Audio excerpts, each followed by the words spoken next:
उद्या जिल्हा परिषद पंचायत समिती आहेत, नगरपालिका आहे. आता आमचा विठ्ठल परिवार हा सगळा एकत्र ठेवण्यासाठी आम्ही सगळीकडून आमचे प्रयत्न जोरात चालू आहे. त्याच्यामुळं मला यश आहे, कारण आतापर्यंत जी भूमिका माझी विठ्ठल परिवाराचा एक सदस्य, एक घटक म्हणून एवढीच राहिली की 4 पावलं मागं सरतोय.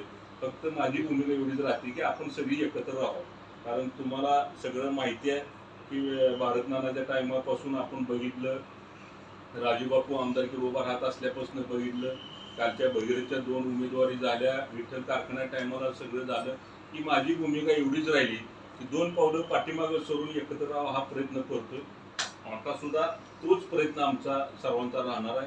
तिने जर प्रस्ताव योग्य दिला तर अभिजित पाटील काय बाहेरून आले नाहीत ना, ते आपल्याच तालुक्यातले आहेत आणि तिने व्यवस्थित जसं भारतनामा आम्ही सगळ्यांनी मिळून आम्ही काम केलं, तशी त्यांची भूमिका असली तर आमचं काही दुमत नाही, त्याची काय अडचण येणार नाही. आम्ही एकत्र ठेवण्याचा प्रयत्न आम्ही जरूर त्या पद्धतीने करणार. आता आपण प्रयत्न करतोय, आशावादी राहायचा हाच आपली माणसाची जगण्याची एक शिकवण आहे ना.